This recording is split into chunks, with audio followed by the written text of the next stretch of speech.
Uch yoshli bolani ko'ziga kecha qalam kirib ketibdi, ani qabulxonaga o'sha. Ijtimoiy tarmoqlarda Namangan viloyati Chortoq tumanidagi 20-sonli davlat maktabgacha ta'lim muassasasi tarbiyalanuvchisining ko'ziga qalam kirib ketgani haqida xabarlar tarqaldi. Hodisa qanday sodir bo'lgani va hozirda bolajonning ahvoli qanday degan savollarga javob topish maqsadida biz ushbu muassasada bo'ldik. Bizga ma'lum qilinishicha, bog'cha mudirasi va o'sha kungi tarbiyachi hozirda shifoxonada davolanishda ekan. Shu sabab ko'ngilsiz holatga guvoh bo'lgan hamshiradan izoh oldik. Chortoq tumani 20-sonli maktabgacha ta'lim tashkilotimizda 2 fevral kuni soat 11:30lar chamasida bo'ldi bu voqea.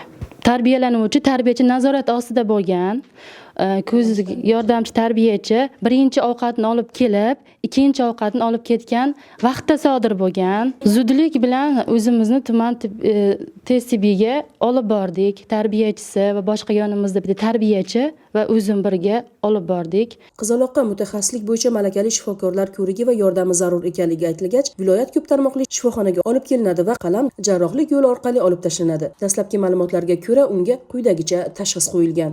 Bemorga bosh miya ochiq shikasti, o'ng ko'z yuqori qovoq ichki burchagidan orbita yuqori devorining teshib miya ichiga kirgan jarohati bilan bosh miya og'ir darajali lat tishi va qon quyilishi bilan bosh miya chap yarim sharlari miya ichi chegaralangan gematoma, pnevmotsefaliya, o'ng orbita yuqori devorining sinishi, o'ng ko'z olmasi og'ir darajali lat yeyishi, o'ng ko'z orbitasidan yot jismni olingan operatsiyadan keyingi holat bilan bizga qabul qilingan. Jarrohlik amaliyotidan so'ng Qizaloq Respublika shoshilinch tez tibbiy yordam ilmiy markazi Namangan viloyat filialining reanimatsiya bo'limiga olib kelingan.